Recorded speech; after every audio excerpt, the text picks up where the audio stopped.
Three Native American sisters vanished in 1945 from an Indian boarding school in the United States.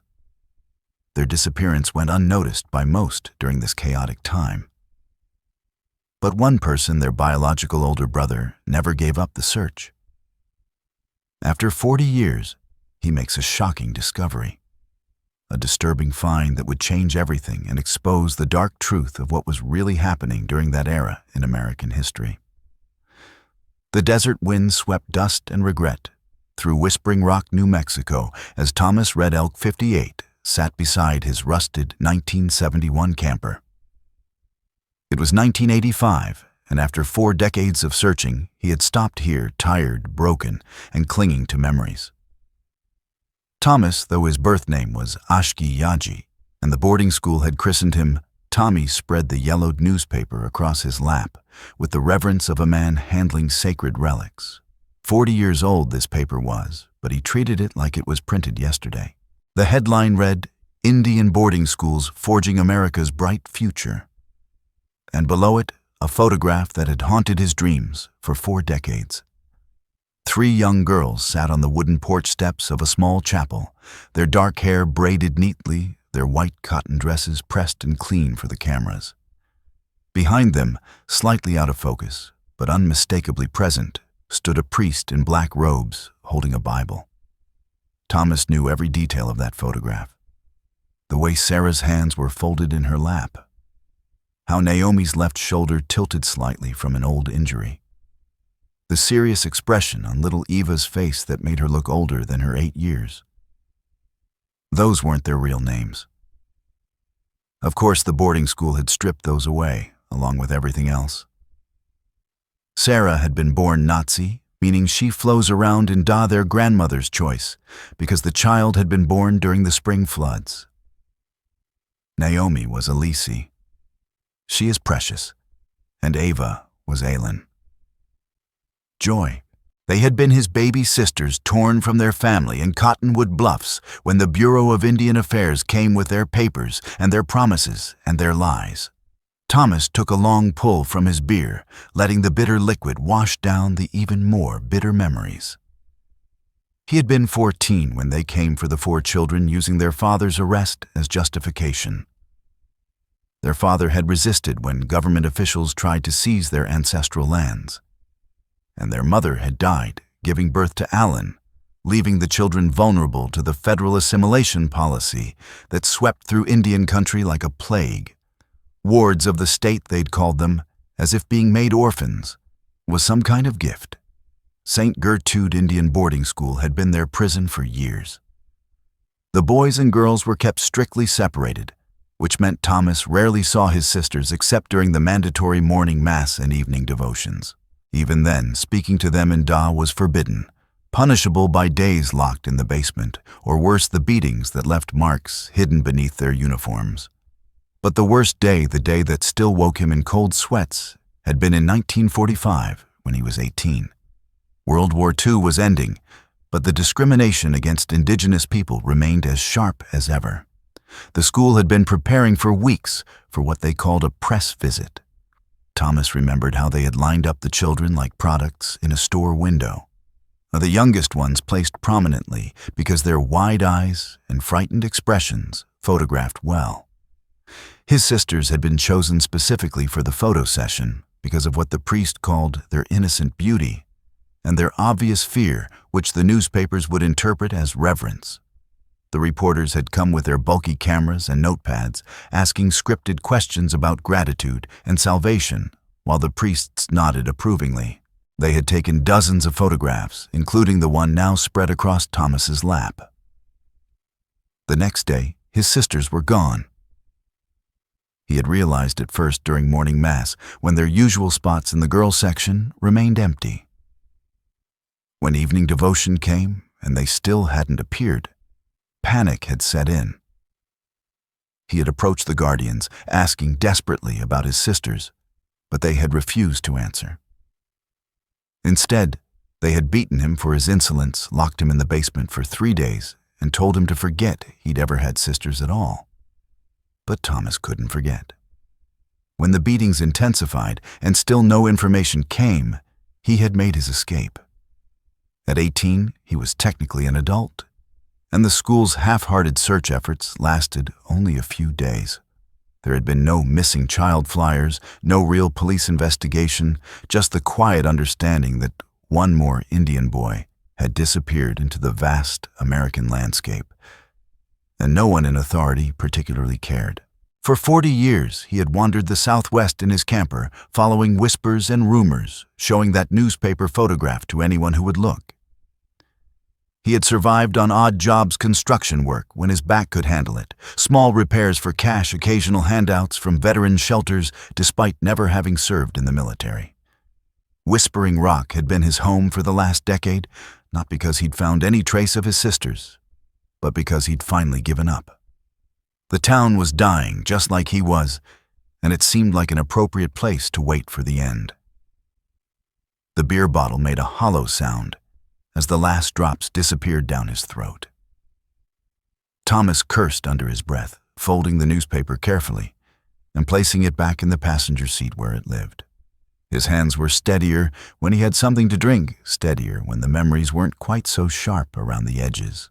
He climbed into the driver's seat and turned the key, listening to the engine cough to life like an old man clearing his throat. The liquor store was only 10 minutes away, the only liquor store in this tired little town, and Marta would be working behind the counter like she always was. The bell above the door chimed as Tommy entered, and Marta Dane looked up from behind the counter with a smile that held genuine warmth. She was in her 60s with gray hair pulled back in a neat bun and kind eyes that had seen enough of life to understand suffering without judgment. "Tommy," she said, her voice carrying a slight Spanish accent. "Let me guess." The beer ran out again. He managed a weak smile in return.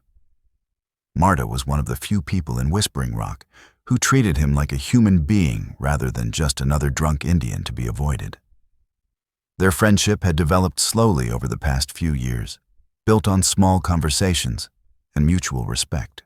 "You know me too well," Marta Tommy replied, making his way to the cooler in the back of the store. He selected 6 bottles of the cheapest beer available and carried them to the counter. As he reached for his wallet, Tommy's heart sank. The crumpled bills in his pocket amounted to less than half of what he needed. He had forgotten about the money he had spent on gas the previous week, and his next disability check wasn't due for another days. Marta watched him count and recount the bills, her expression growing concerned. "Tommy," she said gently, "you look sick and tired. When was the last time you had a real meal?" Tommy shrugged, embarrassed by his obvious poverty and the way alcohol had become the center of his existence. "Money's tight right now. I'll come back when my check arrives." But Marta leaned forward, her hands clasped on the counter. "I know this isn't easy for you, what you're dealing with. I've seen the newspaper you carry, seen the pain in your eyes. Maybe you could come to church with me this Sunday. You look like you could use it." Tommy's first instinct was to refuse. He had learned Catholic teachings at the boarding school, memorized countless prayers and biblical passages, but he had never found comfort in religion. If anything, Christianity reminded him of everything that had been taken from him. He had also long ago abandoned his traditional Navajo spirituality, feeling disconnected from both worlds. "Church isn't a place for someone like me." "Marta," he said quietly, "I'm not religious, and I don't think your God would want me there." But Marta's eyes sparkled with determination. "Tell you what, if you come to church with me and stay for the entire service, I'll buy you these 6 bottles of beer. And if you're still not convinced that it helped, I'll throw in 2 extra bottles." Tommy looked at her skeptically. "You're trying to bribe me with alcohol to go to church. Isn't that against Catholic rules or something?" Marta laughed, a sound like silver bells. "Maybe it is. But sometimes God works in mysterious ways. And sometimes people need practical incentives to open their hearts to possibilities they hadn't considered." The offer was tempting more than tempting. 8 bottles of beer for sitting through one church service seemed like a reasonable trade, especially since he had nothing else to do with his Sunday. And Marta's sincerity was hard to ignore. "Okay," Tommy said finally. "But I want to be clear. I'm doing this for the beer, not for salvation." Marta's smile widened. "That's honest, at least. The service starts in 30 minutes at Holy Martyrs of the Desert Parish. It's not far from here. Just follow the main road toward the mountains and turn left at the big wooden cross. Can you manage to stay sober for 30 minutes?" Tommy considered asking for just one beer now to steady his nerves, but something in Marta's expression made him reconsider. Okay, I'll meet you there." Back in his camper, Tommy searched through his few possessions for something appropriate to wear to church. His cleanest t-shirt was still stained and worn, but it would have to do. He splashed water on his face from a plastic jug, combed his graying hair with his fingers, and tried to make himself presentable. As he drove toward Holy Martyrs of the Desert Parish, Tommy wondered what he was getting himself into. The church was a modest building with adobe walls and a simple wooden cross mounted above the entrance. Several cars were parked in the gravel lot, and he could see people in their Sunday clothes walking toward the main doors. Tommy parked his battered camper next to a pristine sedan and immediately felt self-conscious about the contrast. But Marta appeared at his elbow as soon as he stepped out, her face bright with welcome. "Thank you for coming, Tommy," she said, linking her arm through his. "I think this might be exactly what you need." Inside Holy Martyrs of the Desert Parish, the afternoon light filtered through simple stained glass windows, casting colored shadows across wooden pews that had seen decades of worship and prayer. The church was modest but well-maintained, with whitewashed adobe walls and a simple wooden altar adorned with fresh desert flowers. Tommy followed Marya to a pew near the back, conscious of his worn clothing and the faint smell of beer that probably clung to him despite his attempts to clean up. He slumped into the hard wooden seat arms, crossed, waiting impatiently for the service to end so he could claim his promised beer. When the congregation stood for the opening hymn, Tommy reluctantly rose to his feet, mumbling along to words he half remembered from his boarding school days. When they sat, he sat. When they knelt, he remained seated, drawing a few disapproving glances that he ignored. The priest who approached the altar was a man in his 50s with kind eyes and graying hair. "That's Father Murphy," Marta whispered. "He's been here for 15 years. Good man." Tommy nodded absently, but then something caught his attention. To the other side of the room, just below the altar, stood a group of nuns that seemed somehow different from what he expected. He pointed them out to Marta, who followed his gaze with interest. "Usually the nuns aren't there," she whispered back. "And they're wearing different colored habits, longer ones, too different from the nuns from this church. Seems like there's something special happening today." The nuns wore black robes that reached to the floor, their faces partially obscured by their head coverings. There was something austere about their presence, a severity that reminded Tommy uncomfortably of the boarding school. But there was also something else. Most of them appeared to be indigenous women, their features familiar in a way that made his chest tighten with unexpected emotion. Father Murphy's sermon washed over Tommy like background noise. He caught fragments about faith and perseverance, about God's plan, revealing itself in unexpected ways. But his attention kept drifting to the nuns standing silently at the side of the altar. There was something about their stillness that seemed almost unnatural, as if they were statues rather than living women. When the service was nearly concluded, Father Murphy made an announcement that snapped Tommy back to attention. "Before we dismiss today, I want to let everyone know about a special opportunity.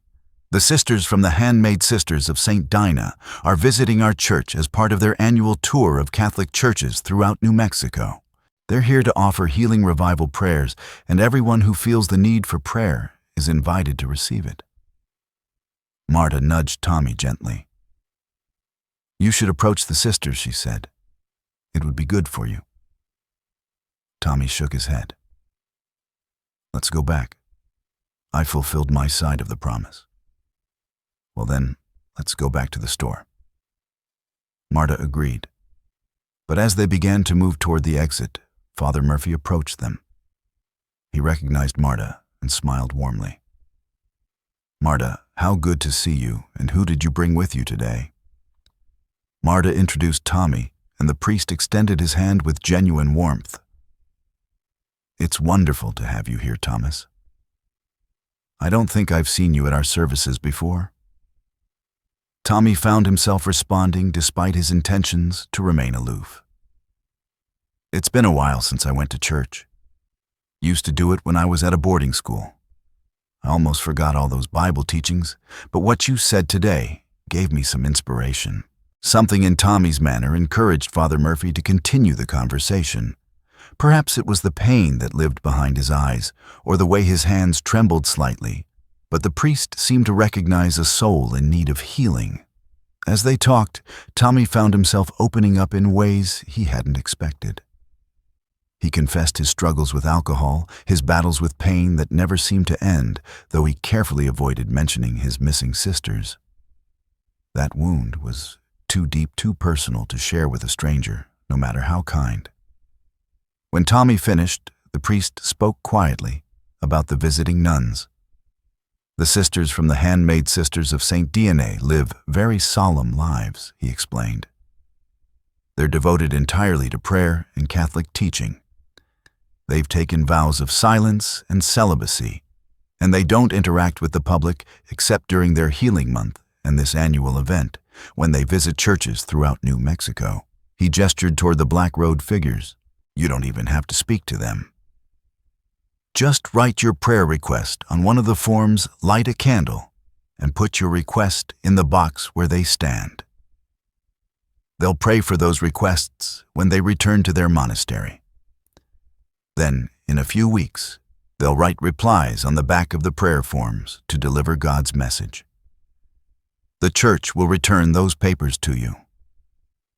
Tommy considered this intrigue despite himself. So the nuns will write exactly what God tells them for each individual prayer request.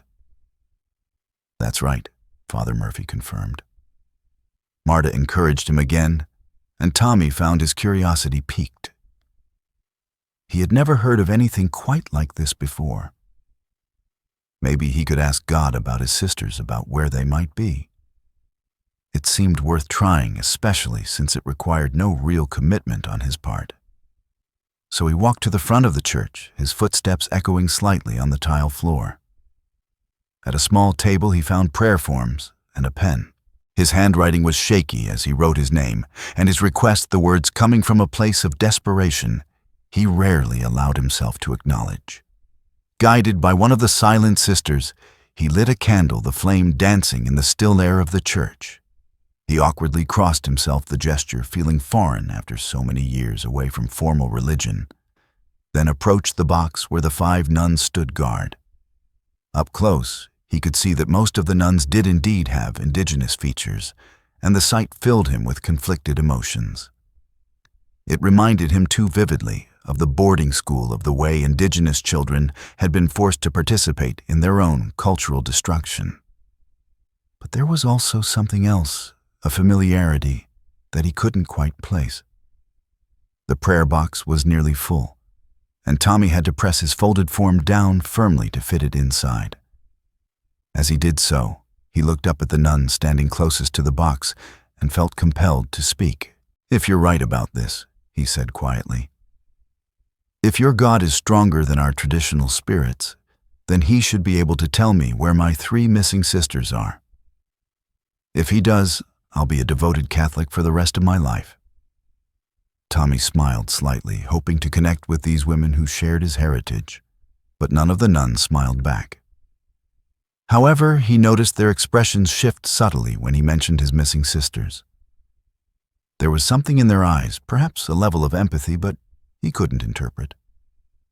As he turned to walk back to Marta and Father Murphy, Tommy glanced over his shoulder one last time. He watched as the nun who had caught his attention lifted the heavy prayer box to carry it to a side room. She limped noticeably as she walked, favoring her right leg, and nearly stumbled under the box's weight. When she reached the door and pulled it open, a gust of wind from outside caught her habit, causing it to flutter against her face. For just a moment, Tommy caught a clear glimpse of her left temple, and his heart nearly stopped. There, partially hidden by her habit, was a thick, raised scar running along her left sideburn. The sight hit Tommy like a physical blow.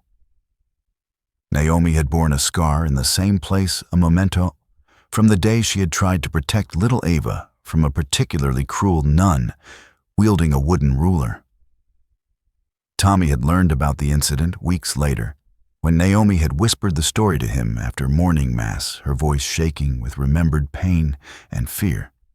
Tommy started to call out, his mouth opening to form his sister's name, but the door closed with a soft click before he could make a sound.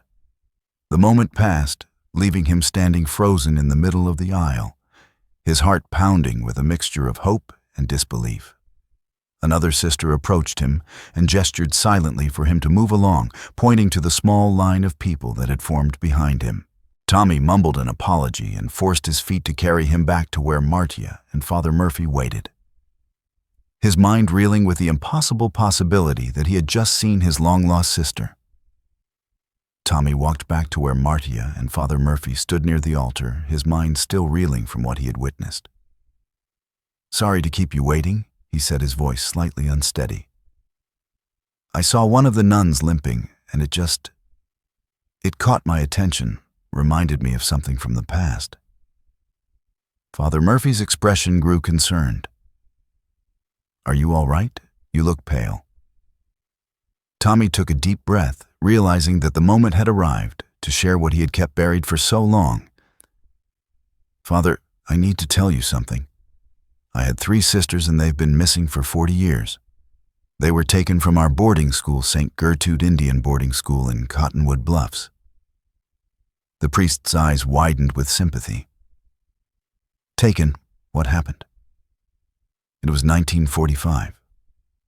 Tommy continued, the words coming easier now that he had started. "There was a press visit, reporters taking pictures of the school to show how well the assimilation program was working. After that day, my sisters just vanished. The school officials wouldn't tell me anything. When I kept asking questions, they beat me and locked me up." He paused, gathering strength. "I checked on the boarding school years later. It's abandoned now, falling apart, but the pain of losing them, it's never left me." Tommy's hands trembled slightly as he spoke. "We came from an indigenous Navajo family. First, we were separated from our father when they arrested him for resisting land seizure. Then, I was separated from my sisters. I've been searching for them ever since, but I've never found any trace of where they went." Father Murphy placed a gentle hand on Tommy's shoulder. "I cannot imagine the anguish you've carried all these years. What guidance are you seeking? How do I forgive?" Tommy asked, his voice cracking. "How do I move on from all of this? The anger, the loss, I drink to forget, but it never really goes away." Father Murphy was quiet for a moment, considering his words carefully. "Have you ever heard of Abraham from the Bible?" he asked finally. "He waited decades for God to fulfill his promise of a son. Abraham had to learn patience and faith even when everything seemed hopeless. Sometimes God's timing is not our timing, but his answers do come." The priest gestured toward the front of the church where Tommy had just submitted his prayer request. "I truly believe you should wait for God's answer to the prayer you just made. Many members of my congregation have received responses from the handmaid sisters, and they found them to be remarkably accurate and meaningful. Perhaps this is how God will finally speak to you about your sisters." Tommy felt a spark of hope, but his mind was also full of questions. "Father, can you tell me more about these nuns, the handmaid sisters of Dinah, who founded their order, and why do most of them appear to be indigenous women? Father Murphy's demeanor shifted noticeably. The founder was Father Milford. He passed away many years ago. His son, Father Milford II, continues the ministry now. We are not allowed to talk about this. They are as sacred missions. But why are most of the nuns indigenous? Tommy pressed. And where is their monastery? I'd like to visit them to understand their work better. The priest shook his head firmly. I can't provide information about their monastery location. The Handmaid Sisters are a very private and reclusive Catholic mission group. They operate what they call a sanctuary for women in prayer and penance. They've taken strict vows of silence and practice extreme modesty. No contact, no visitors. They're completely cut off from the outside world, except for these annual church visits. Tommy sensed there was more that Father Murphy wasn't telling him, but the priest's body language made it clear the conversation was over. Marta stepped forward, breaking the awkward silence. Well, Tommy, I think it's time I fulfill my side of our bargain, she said with a smile. They excused themselves from Father Murphy and walked back to the parking lot. The afternoon heat shimmered off the gravel as they reached their vehicles. I'll meet you back at the store, Marta said, climbing into her car. Tommy drove his camper through the dusty streets of Whispering Rock, his mind churning with everything that had happened. At the liquor store, Marta kept her promise, handing him 8 bottles of beer with a gentle admonition. Try not to finish all 8 in one day, she said kindly. And maybe we can go to church again next week. Tommy nodded absently, his thoughts still on the limping nun and her distinctive scar. Back at his camper, he noticed a piece of paper tucked under his windshield wiper. He pulled it free and saw it was a flyer announcing the Handmaid Sisters of St. DNA annual church tour, with a schedule of upcoming visits to various churches throughout New Mexico over the coming weeks. Tommy folded the flyer without reading it thoroughly and opened one of his beers. As he started the camper's engine and took a long swig, he drove past Holy Martyrs of the Desert Parish one more time. This time he saw the 5 nuns emerging from the church and climbing into a plain white van. A young church volunteer carried several boxes, presumably containing the prayer requests, and loaded them into the van's rear compartment. Curiosity overwhelmed Tommy's original plan to return to his usual parking spot. He pulled out the flyer again, hoping to find an address for the monastery, but there was nothing other than instructions to visit the churches on their tour schedule to submit prayers. Since Father Murphy had refused to provide the monastery's location, Tommy decided to follow the van and see where these mysterious nuns actually lived. His curiosity was fueled partly by the hope of uncovering more about the limping nun, but more deeply by a need to understand why so many indigenous women had joined this secluded Catholic order. Maybe someone there had seen his sisters, or maybe they had even become part of it. He only hoped that those women had found a better life than the one he remembered from the boarding school. It was about 1:00 in the afternoon when Tommy began following the van out of Whispering Rock. He stayed well back, keeping several car lengths between them to avoid detection. The van headed east toward the mountains, and as they drove further from town, and the landscape became increasingly desolate. Scrub brush and yellow grasses stretched toward distant peaks, broken only by the occasional weathered fence post or abandoned homestead. After nearly an hour of driving through this remote terrain, Tommy spotted something unexpected in the distance. A large compound surrounded by chain-link fencing, topped with what appeared to be prayer flags, rather than barbed wire. A sturdy gate blocked the entrance, and beside it stood a small guardhouse. Tommy pulled off the road and parked behind a cluster of desert brush, watching as the white van approached the gate. A young Native American man emerged from the guardhouse, stoic and alert, scanning the area suspiciously before opening the gate to allow the van inside. From his concealed position, Tommy studied the compound. This was nothing like the peaceful monastery he had imagined. The buildings looked worn and utilitarian, more like a prison or detention facility than a place of spiritual contemplation. The presence of fencing and an armed guard only reinforced this impression. As the gate closed behind the van, Tommy remained hidden among the brush, his beer growing warm in his hand as he tried to process what he was seeing. Tommy remained parked behind the desert brush for nearly half an hour, watching the compound for any signs of activity and contemplating whether he should approach the watchman at the gate. The afternoon sun beat down on his camper's metal roof, but outside nothing moved behind the chain-link fence except the occasional flutter of the prayer flags in the hot wind. While he waited, Tommy reached into a small cabinet beside his makeshift bed and pulled out an old wooden cigar box that had traveled with him for 4 decades. The box was worn smooth from handling its corners rounded, and its finish faded to a dull brown. Inside were the few precious items he had managed to salvage from his old life, the fragments of identity that the boarding school hadn't been able to destroy. His fingers trembled slightly as he lifted the lid. The first item was a collection of brittle school photographs, their edges cracked and yellowed with age. Most showed groups of children in identical uniforms, their faces solemn and distant. But there was one photo he treasured above all others. A candid shot of his 3 sisters sitting together on the dormitory steps, taken by a sympathetic kitchen worker who had given it to him in secret. Beneath the photographs lay his most precious possession, a piece of turquoise set in silver, suspended from a leather cord that had grown soft and dark with wear. Tommy lifted the pendant carefully, feeling its familiar weight in his palm. His father had made 4 identical pendants, one for each of his children during the winter before they were taken away. The turquoise was a deep robin's egg blue, with veins of darker stone running through it, like ancient rivers. Tommy turned the pendant over and traced the engraved Navajo symbols on the back with his fingertip. Ashki Yaji.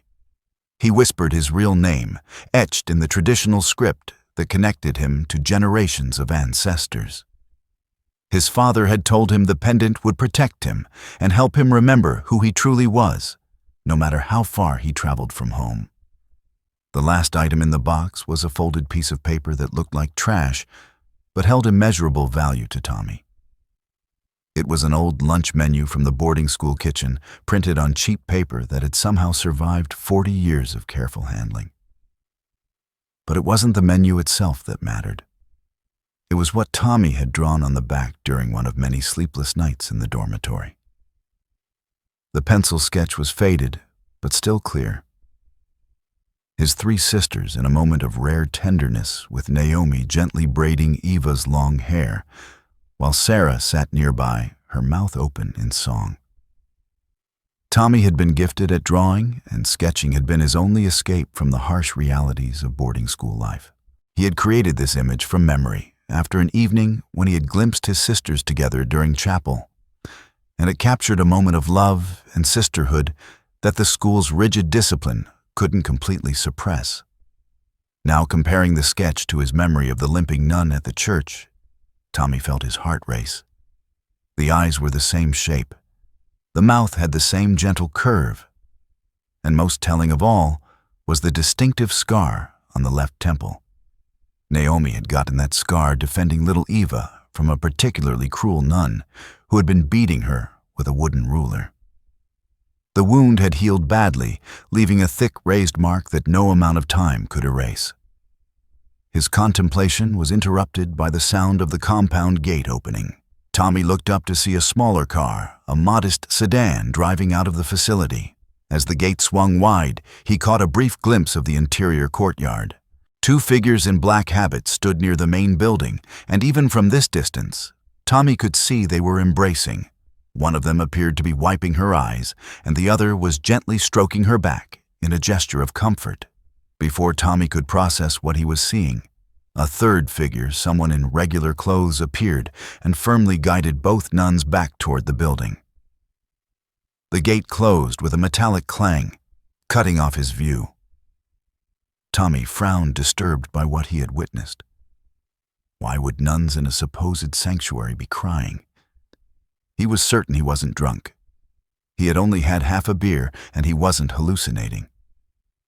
The sedan that had left was now disappearing around a bend in the road too far away for Tommy to follow. Instead, he slipped the turquoise pendant over his neck, letting it rest against his chest, where his father had intended it to be worn, and climbed out of his camper. The walk to the compound gate took several minutes across the rough desert terrain. As he approached, the young Navajo watchman stepped out of his guardhouse, his hand resting casually but meaningfully on what appeared to be a radio. "You can't be here," the watchman said firmly. "This is private property. No public access." Tommy raised his hands peacefully. "I'm not looking for trouble, brother. I just want to know if this is really the monastery for the Handmaid Sisters of St. DNA. I'd like to speak with Father Milford II. The watchman's eyes narrowed. "Who are you, and why are you looking for Father Milford? His office isn't here. It's in Santa Dolorosa. Only the sisters live here." Instead of answering directly, Tommy pulled the turquoise pendant from beneath his shirt, letting it catch the afternoon light. The watchman's expression immediately changed as he recognized the traditional Navajo craftsmanship and the sacred symbols carved into the silver setting. They looked at each other for a long moment. Two indigenous men standing in the desert, both understanding the significance of what hung around Tommy's neck.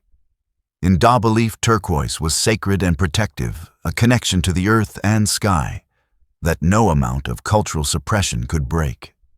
"I can't help you much," the watchman said, finally, his voice lower now. "Even though you're a brother. But if you want answers, you need to talk to Father Milford II directly. His office is in Santa Rosa." He pointed toward the mountain road. "Follow this road east for about 30 minutes. Don't tell anyone I gave you the address." The watchman glanced nervously toward the compound buildings. "You need to leave now. This isn't a good place for an indigenous man to be hanging around." Tommy started to turn away, but something made him stop. "Brother, are the sisters safe here? I saw some of them at church today. Most were indigenous women like us.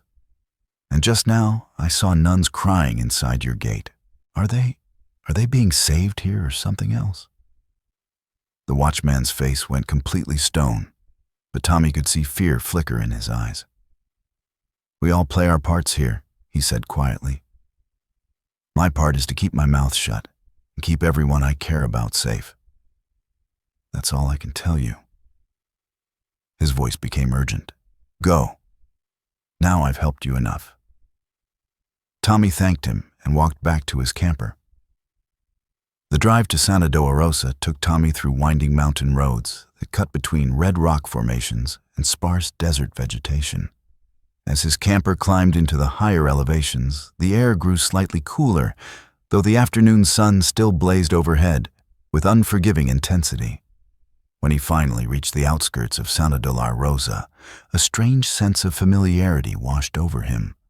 Something about the landscape, the arrangement of buildings nestled against the mountainside, triggered a memory from decades past. As he drove through the main street, his suspicion was confirmed when he spotted several weathered road signs that hadn't been updated. Remnants bearing the town's previous name, Cielo Seco. Tommy pulled over and stared at one of the old signs, memory flooding back. He had been here 20 years ago, during his desperate search for his sisters that had taken him across the Southwest. Back then, he had met a kind man, a researcher or scientist of some sort who had been collecting plant samples in the mountains. Tommy had been exploring a narrow canyon following a rumor about missing indigenous children when he had nearly fallen into a deep chasm. The stranger had grabbed his arm and pulled him to safety, probably saving his life. The memory was bittersweet, a reminder of the few moments of human kindness he had encountered during his long years of searching. But he pushed it aside now, focusing on his current mission. He needed to find Father Milford II's office. Tommy's camper was running low on gas, and his wallet contained barely enough money to fill the tank for the return journey to Whispering Rock. He considered buying a local map at a gas station, but decided he couldn't afford the expense. Instead, he stopped at several businesses to ask for directions describing the address the watchman had given him. After nearly an hour of searching and asking around, Tommy finally located the building. It was on a quiet residential street on the edge of town, and his heart skipped when he saw the same sedan that had left the compound earlier parked directly in front. The building itself was not what Tommy had expected for a religious office. Rather than a formal church administrative building, it was a modest single-story house with adobe walls and a red tile roof, the kind of residence that might belong to any middle-class family in the area. Tommy parked his camper across the street and studied the sedan. Through its windows, he could see it was empty, though the engine hood suggested it had been driven recently. He touched the turquoise pendant at his throat for courage and approached the front door of the house. His plan was straightforward. Ask Father Milford II directly about the indigenous women in his monastery. If the priest had been working with native communities for years, perhaps he had heard something about 3 sisters who had disappeared from a boarding school decades ago. It was a long shot, but Tommy had learned to pursue every possible lead. He knocked firmly on the wooden door, expecting to wait for someone to answer. Instead, the door shifted slightly under the pressure of his knocks, swinging inward a few inches. The house was unlocked. "Hello," Tommy called out, pushing the door open wider. "Father Milford, I'm here about the monastery. Can we talk?" No response came from inside the house. Tommy hesitated, knowing he was technically trespassing, but something about the situation felt wrong. The unlocked door and the complete silence, it suggested trouble. He stepped inside, continuing to call out as he entered a modest living room with simple furniture and religious artwork on the walls.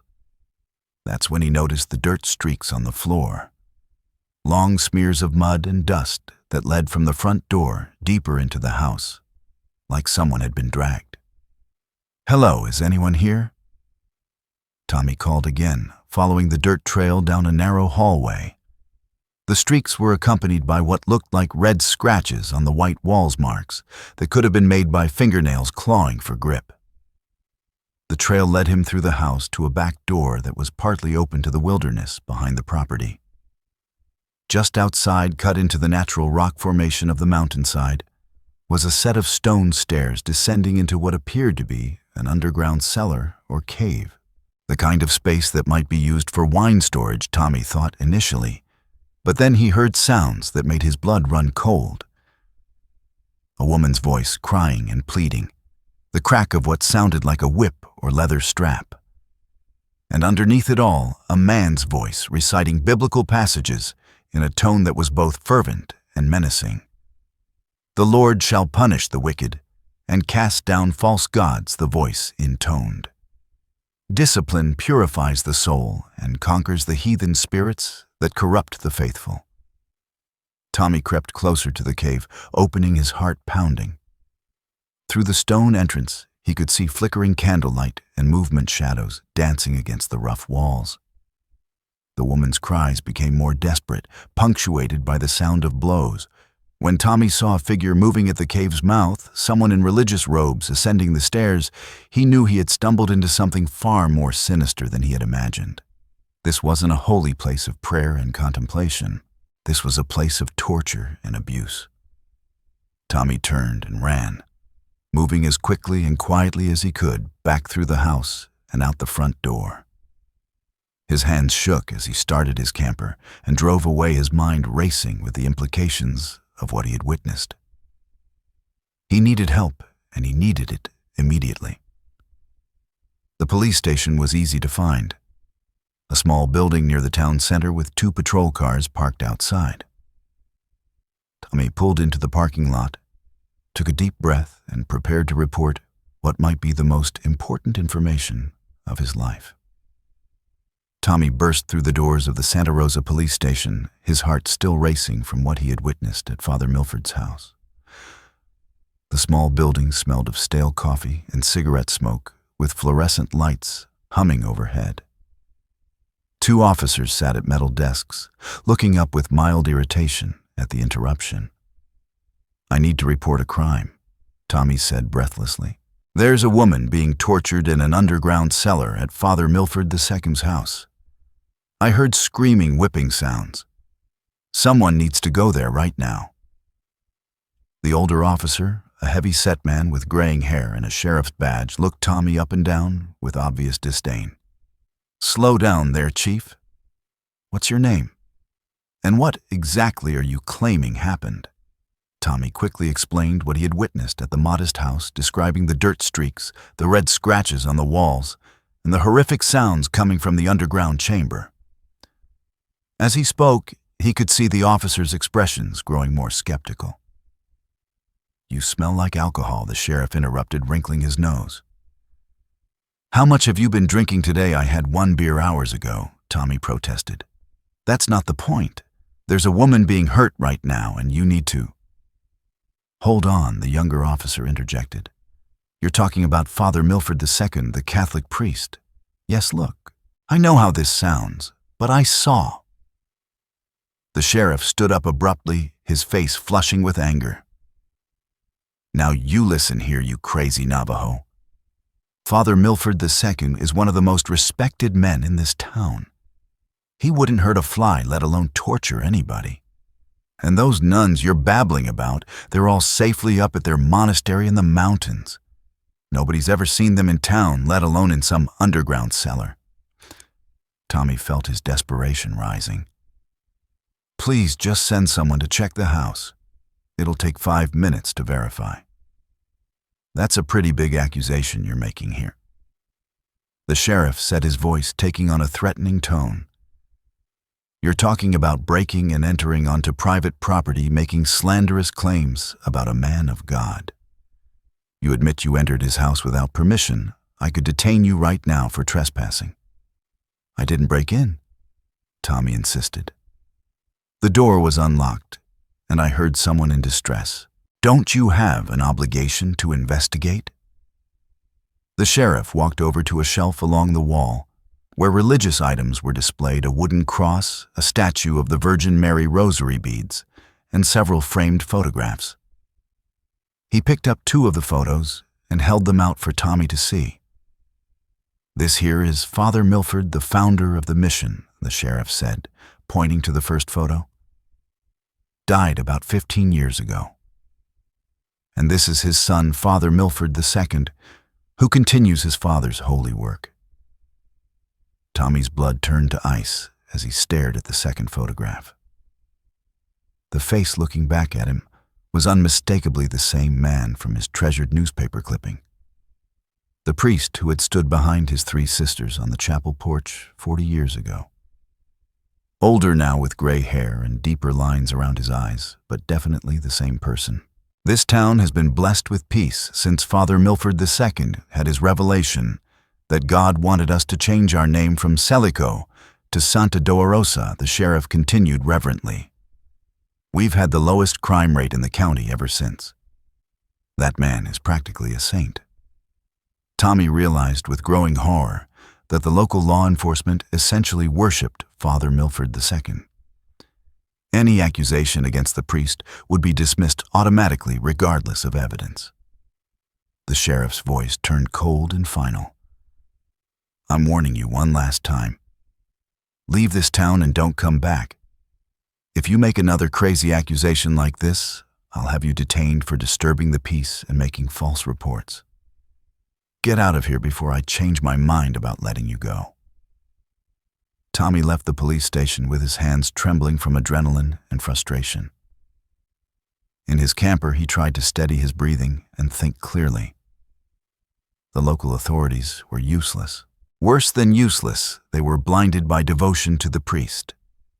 He needed help from someone he could trust. Tommy drove to the nearest gas station and found a payphone outside.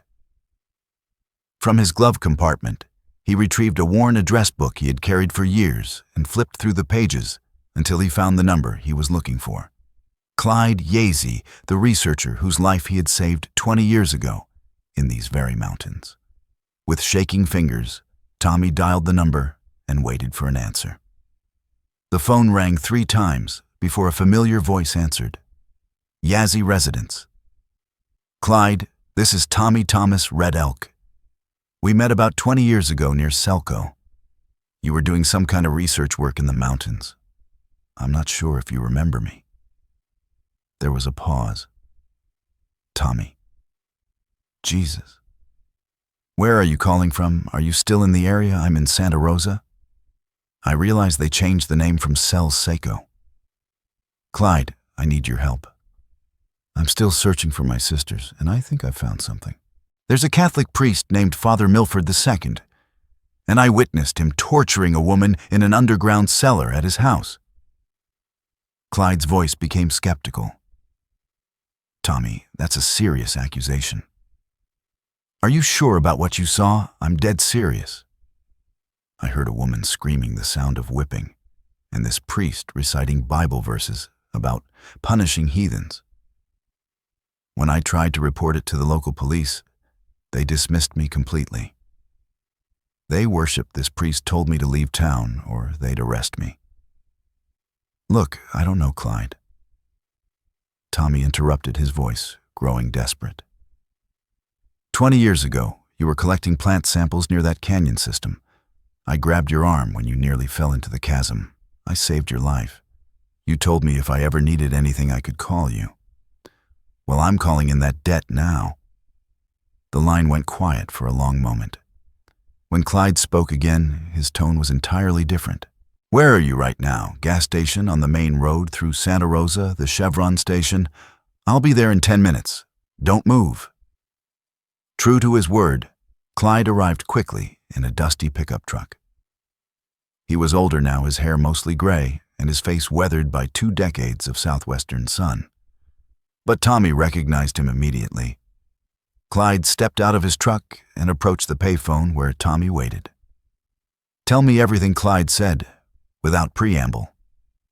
Tommy recounted the entire story, the church service and the limping nun with the distinctive scar, following the van to the compound, meeting the watchman, and finally witnessing the torture at Father Milford's house.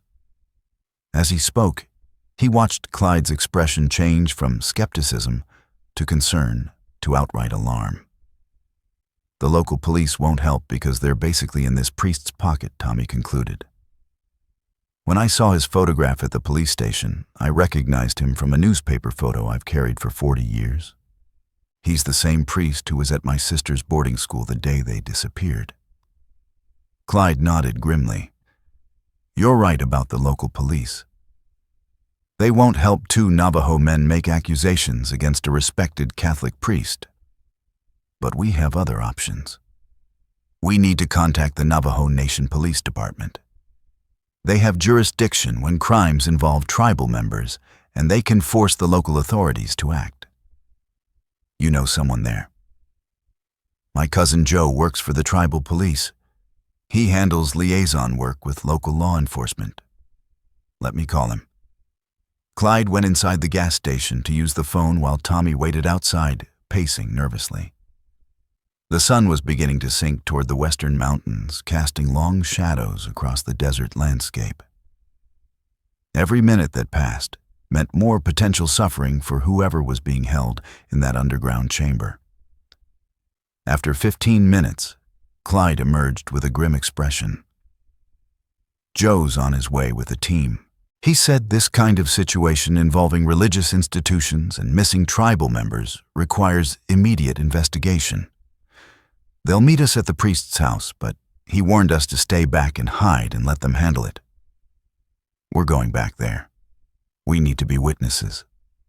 And if this woman really is your sister Clyde, left the sentence unfinished. I'm not sure, Clyde, whether she's my sister or not, but she needs help. They decided to take Clyde's pickup truck instead of Tommy's conspicuous camper. As they drove back toward Father Milford's house, Tommy felt his heart hammering against his ribs. After 40 years of searching, he might finally have answers, though the circumstances were more horrific than anything he had imagined.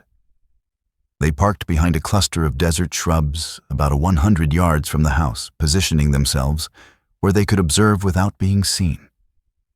The same sedan was still parked in front, and lights were visible through the windows. There, Clyde whispered, pointing toward the house. Two men in white linen garments, the kind worn by certain religious orders, were carrying a limp figure toward the sedan. Even from a distance, Tommy could see the woman was wearing the black habit of a nun. Her head lolled against one man's shoulder, and dark stains were visible on both her clothing and the men's white garments. Blood, Tommy breathed. Look at her face. The woman's nose and cheeks were streaked with blood, and she appeared barely conscious. The men were struggling to support her weight as they approached the car, clearly intending to transport her somewhere. Before they could load her into the vehicle, the sound of approaching sirens echoed through the desert air. The two men froze, looking around frantically, as three vehicles appeared on the road. Two marked units from the Navajo Nation Police Department and one unmarked SUV. "That's Joe," Clyde said, pointing to a tall man stepping out of the lead vehicle. Tommy and Clyde emerged from their hiding place and approached the scene. Clyde pointed Tommy toward his cousin, a serious-looking man in his 40s, wearing a tribal police uniform. The confrontation that followed was tense and chaotic. Father Milford II emerged from the house, his face a mask of righteous indignation as he faced the tribal officers. He was exactly as Tommy remembered from the newspaper photo, though older and wearing civilian clothes stained with what appeared to be blood. "This is private property belonging to the Catholic Church," Father Milford declared. "You have no jurisdiction here. This woman is a member of our religious community receiving spiritual counseling. Sir, we have reports of assault and possible kidnapping involving tribal members," Joe responded firmly. "We need to speak with this woman and examine the premises." Within minutes, the local Santa Rosa police arrived, forced to respond to the presence of tribal authorities. The sheriff, who had dismissed Tommy earlier, looked mortified to find himself in the middle of a jurisdictional confrontation involving his beloved priest. Father Milford continued to protest, claiming religious sanctuary and insisting the underground chamber was merely a wine cellar for Holy Communion. But when the tribal officers helped the injured woman from the car, her condition became undeniable. She was so weak she couldn't stand. Blood covered her face, and her habits were torn and stained. Tommy stepped closer, his heart pounding as he studied the woman's face. Despite the injuries and the passage of 4 decades, he recognized her immediately. The distinctive scar on her left temple, the shape of her eyes, and the way she held her mouth, even in pain. "Eli," he called out, using her Navajo name. "Naomi." The woman's head turned weakly at the sound, and when her eyes managed to focus on Tommy's face, she gasped. Breaking her vow of silence for the first time in 40 years, she spoke in halting Da. "Brother Ashki, Yaji, Tommy." Everyone present, police officers, tribal authorities, even Father Milford, stared in shocked silence. Tommy stepped forward, tears streaming down his face. "This is one of my 3 missing sisters," he announced to the assembled group. "She disappeared from St. Gertrude Indian boarding school 40 years ago. Medical emergency services were immediately called. Police and tribal officers searched the house and underground chamber, returning 20 minutes later with Father Milford and his 2 assistants in handcuffs. As the priest was led to a patrol car, he turned toward Tommy with venomous hatred in his eyes. "Your false ancestral gods are powerless against the true faith," he spat. "Your pagan beliefs corrupt the pure souls I was trying to save." An officer placed a firm hand on Father Milford's head and pushed him into the back seat before he could say more. When the medical team arrived, they began examining Naomi with her consent. "I am no longer a nun as of this moment," she told them firmly. "Do what you need to do." The paramedics discovered fresh whip marks on her back, arms, and legs. Clear signs of prolonged systematic abuse. As they administered IV fluids to Naomi, Joe walked over to Tommy and Clyde, who stood near the ambulance. "We searched that underground chamber," Joe said, his face grim. It's deeply disturbing. There was communion wine down there, and it appears he was forcing her to drink it while beating her. But that's not the strangest part. Naomi, overhearing, nodded weakly. He made us drink wine to open our spirits to receive divine messages. When we couldn't produce the answers he wanted, he punished us. There is a large statue of the Virgin Mary with baby Jesus, Joe continued. But there's also a small setup for traditional Navajo spiritual rituals. It's like he was mixing indigenous beliefs with Catholicism. Naomi confirmed this with a bitter laugh. We were forced to provide responses to individual prayer requests, like the one you submitted at the church. He believed indigenous women had special connections to spiritual worlds and were better at communicating with the Virgin Mary. Clyde shook his head in disgust. This is wrong on so many levels. Only the indigenous nuns were beaten. Naomi continued, her voice growing clearer. The white nuns were never touched. He would give us wine and force us to meditate while intoxicated, claiming it would help us receive visions. When I refused to drink, wanting to stay sober to receive authentic messages from God, he punished me severely. Tommy grasped his sister's hand. What about Sarah and Eva? Are they safe? They learned to play by his rules, Naomi said quietly. They're still at the monastery. They've been faking spiritual messages for years to avoid punishment, just like everyone else. She paused, lost in the weight of memory. It's easier to figure out what answers people seek when they've written down their prayers. She added, her voice heavy with experience. Tommy nodded, the pieces falling into place. I think I might have seen them at the compound gate. 2 women crying, he said, uncertainty in his voice. That place didn't even look like a monastery to me when I first saw it. Joe placed a reassuring hand on Tommy's shoulder. We're coordinating with state authorities to search the monastery in the mountains. We'll bring Sarah and Eva to you at the hospital. As Naomi was loaded into the ambulance, Tommy climbed in beside her. Clyde followed in his truck as they drove toward the regional hospital, sirens wailing through the desert evening. The Regional Medical Sea Center's waiting room was a sterile space filled with uncomfortable plastic chairs and the antiseptic smell that permeated all hospitals. Tommy sat beside Clyde, both men still processing the enormity of what had just unfolded. Naomi had been rushed into the emergency treatment area immediately upon arrival. The medical team working quickly to assess her injuries and flush the alcohol from her system. A life for a life. Tommy said quietly, staring at his hands. Now you've helped save my sisters. Clyde nodded, remembering. That's how it should be. Navajo brothers helping each other when it matters most. They spent the next hour catching up on the intervening decades. Clyde had continued his botanical research work, eventually settling in Albuquerque with his wife and 2 children. He had always wondered what happened to the desperate man he had rescued in the mountains, the one searching for his missing sisters with such fierce determination. I never stopped looking, Tommy admitted. 40 years of following dead ends, false leads, hoping every indigenous woman I met might know something. I'd given up hope, honestly. Been sitting in that camper in Whispering Rock just waiting to die. A nurse approached them, clipboard in hand. Are you the family of the patient who was brought in from Santa Dolorosa? Yes, Tommy said, standing quickly. How is she? The police are on their way to take statements, but I can tell you that we've successfully flushed the alcohol from her system with IV therapy.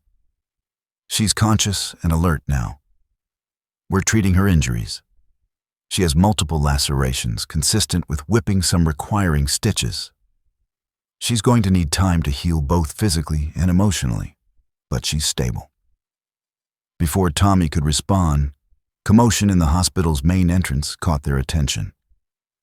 Joe, the tribal police officer, was entering with 2 women in black habits.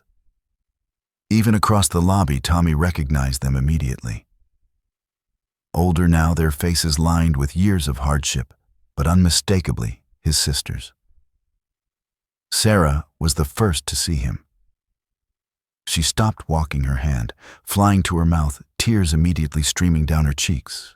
Ava, the youngest, looked confused for a moment before recognition dawned. All three siblings moved toward each other simultaneously, meeting in the center of the waiting room. Nasli, Tommy whispered, using Sarah's birth name as he embraced her. "Island," he said to Eva, holding her close.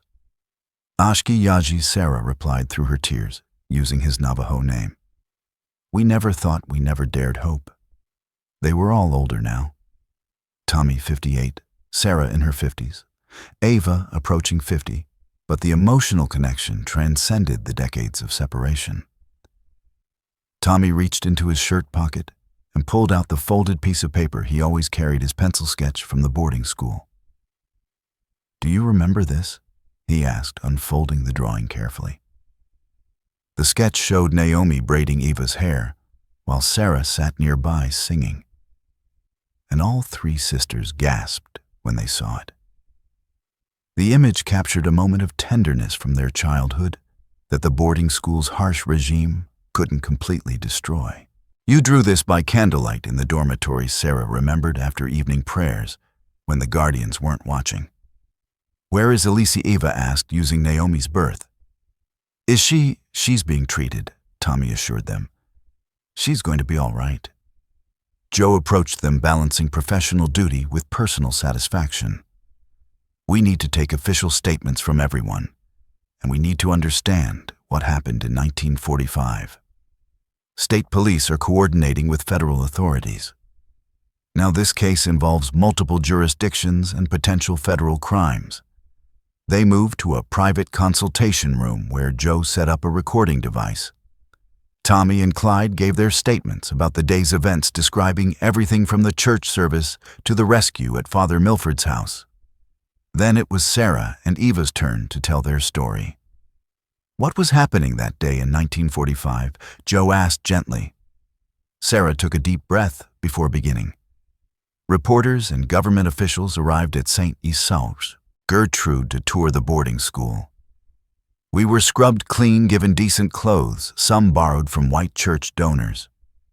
They lined us up in rows for photographs under the watchful eyes of the priests and nuns." Ava continued. "The youngest children drew the most attention because of our innocence and wide-eyed beauty. That's what they called it. The three of us sisters were photographed extensively." After the press session ended, Sarah said, her voice growing harder. "Father Reginald Milford, the first Father Milford, approached us. He was a high-ranking priest, very respected. He told us that God had spoken to him directly and chosen us as favorites of the Holy Mother." Tommy felt sick as the pieces of the puzzle finally came together. "He promised to guide us to meet with the Virgin Mary herself," Eva added. "He said whatever we prayed for would be answered, that our salvation was guaranteed as long as we took vows of celibacy and silence. The boarding school guardians knew about this." Sarah continued bitterly. "They walked us directly to Father Milford after the photographers left. We were terrified, but had been trained to be obedient. We followed him through the back halls to a basement prayer room." Joe's expression grew grimmer. "What happened next? That very night, Father Milford drove us in an unmarked church vehicle to the compound near what was then called Cello Seco. Sarah said he left us with a cloistered order of Catholic nuns who answered to no one except their own leadership and donors." "What was your treatment like at the monastery?" Joe asked. Ava's voice became flat, emotionless. "We were taught disciplined Catholic life. No talking, constant prayer. When we made any single mistakes, we had to strip naked in front of Father Milford, while he told us we were sinful and needed to beg God's forgiveness. He would whip us himself, saying it was like Christ being whipped. We made many mistakes when we were young," Sarah added. "The punishment was daily. Father Milford would see different young nuns every day for these correction sessions. As we got older and became indoctrinated into the silent life, we learned to avoid his attention. But he still used us in a different way. Eva continued. We were forced to pray for countless requests from clients, companies, people in positions of power who paid for spiritual guidance. We had to drink wine and perform modified Navajo rituals, then write down whatever divine messages we supposedly received. Joe looked up from his notes. This was about maintaining financial support for the operation. Yes, Eva confirmed.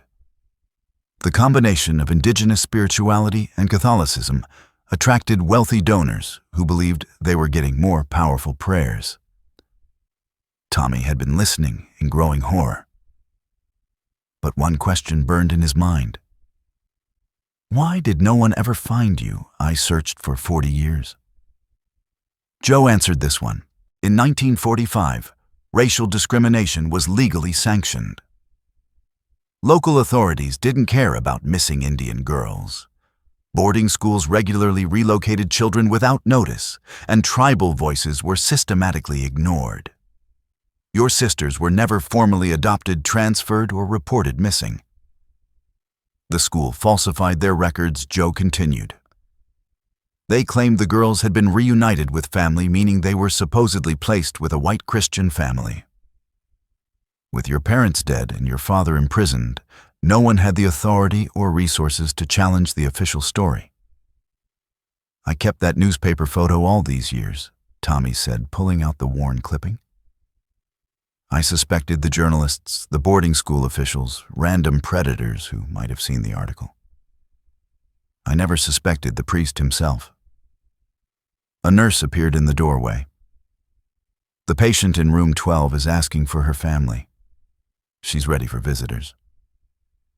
They found Naomi sitting up in bed, looking fragile but alert. Her injuries had been cleaned and bandaged, and the IV in her arm was delivering fluids and medications. When she saw all three of her siblings together, she began crying again. I can't believe this day has come, she whispered as they gathered around her bed. Tommy took her hand. We were so close this morning at the church. You were standing right there by the prayer box. If only I had known. Naomi squeezed his fingers. God works in mysterious ways, doesn't he? Whether it was the Catholic God or our ancestral spirits or both, they brought us back together. You received your answered prayer, Tommy.